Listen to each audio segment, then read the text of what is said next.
Welcome to the Team Engagement Podcast, where leaders of teams share their insights. Brought to you by Blue Sky Business Consulting. We discuss 5 questions in about 15 minutes. Hello again, everyone. Welcome to the Team Engagement Podcast. And as always, we are grateful to have you here joining us, and also joining us today as our guest. This is Gentry Davies. He is the founder and CEO of Crew here in the greater Salt Lake area of Utah. So a person close to where I live. And very excited to have you on, Gentry. Thank you so much for joining me. What would you like the audience to know about Crew? Hey, thanks for having me, Sean. So Crew is the best place for families to bank together. So we're building like a full neobank around families. So think about allowances for your kids. We have automatic transfers for parents, paying 4.7% APY in savings right now and 1% in checking. So we're trying to make this just the absolute best place for families to bank. Oh, that's fantastic. Very unique. You're cutting edge. Yeah, we're trying to. We have been looking for a good place for my family to bank for a while. Started with one of the local banks and bounced around a little bit and figured no one's actually built a neobank for families yet. So we're having a grand old time. No one else is doing it. Why not you build it, right? Right. Yeah. Oh, I love it. Great. All right. Well, let's get started with our questions. Gentry, as a business owner or as a business leader, how do you decide when to pivot? Yeah, it's a great question. So, like the obvious answer is it depends. But what I like to tell people is when you're first starting out at the early stages, I feel like your errors are going to be pivoting too soon or pivoting too late, right? And so, I think the first question I would ask is how committed are you to a particular customer and problem set? And I really like the idea of starting there in the earliest stages of like, I'm committed to helping families figure out their finances. And if you're committed to that problem, then it provides really natural opportunities to say, well, if this first approach isn't working, like I can pivot around that audience and still maintain the relationships and insights that I've been developing so far, even if the product approach or the solution has to adjust a little bit. So I think like the second kind of answer that maybe is more complete and more applicable in later stages is just when you feel pull in a direction and you see people using your product in a way that you didn't intend, maybe at volume, and you find yourself like continually saying, no, don't do it like that, do it like this. And I think at that point you can say, all right, I need to kind of embrace the behavior that's happening here, because that's probably going to become a stronger influence than maybe what I intended people to use my product for. That's a really great observation. It's an interesting one because that doesn't always happen where people they're using the product and kind of that law of unintended consequences. They start doing things that you didn't expect, either good or bad, that requires you to kind of reevaluate, hey, what are we doing this for? And kind of sticking to your why with that. And I really like your approach to that, to say, well, we might need to adjust a little bit and pivot based on what the market is doing. But that's a great comment. Great comment. Very good. All right. Next question. If you would share with us one of your company's core values and then how you make decisions based on that value.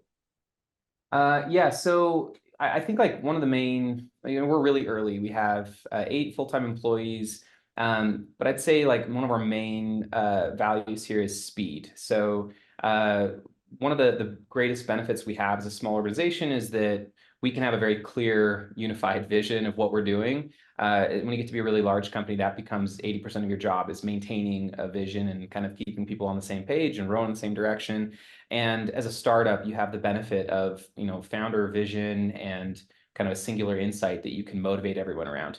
So, speed of decision making, speed of executing on those decisions, as long as we can stay close to our customers, close to the data, and then try things out, we can, I think, have a lot more success. I think companies get bogged down in quasi research, is what I call it, where you want to get scientific with it, but anything except shipping a product, getting it in front of customers and seeing how they use it is really inexact. And so figuring out ways to like make decisions quickly, build products quickly, get them in front of customers quickly, and then see what they do with it, I think is like your main competitive advantage as any startup, is like, can you move faster than the incumbents you're going after? So speed, I like that, speed to some degree at least. So well, that's very good. Thank you. That's a unique approach to it. So I like that. All right. Well, question number 3. what's one tip that you have for business leaders who are looking or hiring talent? Yeah, so I got to do a lot of hiring in my last job, leading product management at Divvy. And something that we found really valuable was, just being explicit about what we were looking for, what does success look like in the role, and then making sure we were casting a wide net as far as, getting people through our interview process. So like we wanted to make sure that we had people from various backgrounds, and got to, have some diversity in the recruiting funnel. And I think it was really helpful and ended up helping us build a stronger team. We were able to get a bunch more people from different backgrounds than we expected initially, and maybe than what would have been most convenient if we were just kind of reactive to our own networks and that sort of thing. Wow, very good. Yeah, there's a lot to do there when you're at that stage, that's for sure. So Yeah, looking for the talent, that's a big piece. So, for sure. Yeah. and as you're continuing to grow your company, kind of moving on to the next question there, what's one strategy that you would advise on how to identify and then develop talent within your organization or strengths within that organization? Yeah, I think, at our stage, we're super, super early. And so, we don't have like a formal performance management, talent management practice. We don't have HR. So, thinking about how this like works in our world, I think the nature of a startup is that you just have tons and tons of unique problems. There's a different, fire drill every day. And what that means is opportunity. So, the team is an experienced team of people that are like experts in their fields.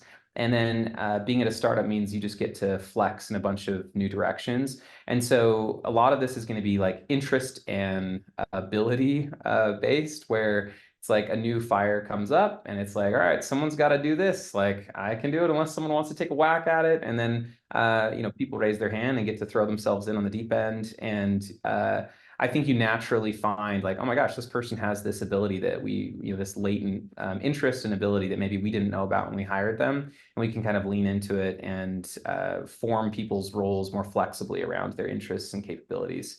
So it's something that you can do at this stage that is harder to do at scale, but it's a great benefit of being a startup, I think. Yeah, that's a fun phase that you guys are in right now and stage of growth because you can kind of let people discover themselves and find perhaps new interests that they hadn't explored ever before. So that's a fun part of where you guys are at. So I'm kind of envious to a certain degree. So, all Not right, go ahead. not boring at all. Yeah. Not boring, that's for sure. All right, question number 5. One of my favorite questions, of course, as much as I love leadership in teams, I love to hear about baseball. So I'll put the cap on here, the Phillies cap. And Gentry, is there a favorite baseball memory that you have that you'd like to share with the audience? Yeah, so growing up, like baseball was not a huge part of my life, and so when I read this question, I was like, I don't know if I have anything. And then I remembered, this is a great thing about baseball, I think, is I did have like my earliest memory of like being on an outing with my dad is probably when we lived in Hamilton, Ontario, and went to a Toronto Blue Jays game. I think this is going to show my lack of knowledge here, and I was very young, but I'm pretty sure it was World Series. And I remember being in the parking lot with him and buying some cards and feeling like that was the coolest thing ever. So Toronto Blue Jays were like my first sports memory up in Canada. Yeah. Oh, that is really cool, though. That is awesome. I believe that baseball, whether you're a big fan of it like me or not, I think it has permeated at least here in the States and a little bit into Canada, obviously, a little bit into everybody's life to some extent. And Sure. so not always a strong memory, but I really like that. You've got me a little bit concerned though, Gentry, because if my knowledge is correct, the last time that the Blue Jays were in the World Series was that about 93? It would have been 93. Yeah, that was it. Yeah. So I was 5 years old. Man, I was pretty close. Yeah. That's a real problem because they beat the Phillies. That's my bad. Yeah. Oh no, it's all right. The Phillies have gone on to win once, so since then, so it's all right. But It was I fun. find that funny that the very team that I support is the team that got beat by the team that you went to visit that one time. So that's great, though. That's part of the fun. That's part of the fun. Part of the fun. Yeah. I mean, I didn't choose to live up there, but we had a great time. Yeah. Awesome. Well, great. Thanks for sharing that story, and thank you so much, Gentry, for taking time to be on the podcast today. How can people find you? Yeah, so trycrew.com is where you can find Crew, and then I'm on Twitter probably more than anywhere else on socials. So Gentry LD is my handle there, but reach out anytime. I'd be happy to chat. Fantastic. Thank you so much. And thanks again, everybody, for joining us on the Team Engagement Podcast. And we'll see you again next week. Have a great day. This is Sean Richards with the Team Engagement Podcast, where leaders of teams share their insights. For more ideas, go to teamengagementpodcast.com. We also invite you to follow or subscribe to our podcast wherever you may be listening or watching. Is your business thriving? Go to tbs-score.com to find out. Thanks for joining us today. Have a great day.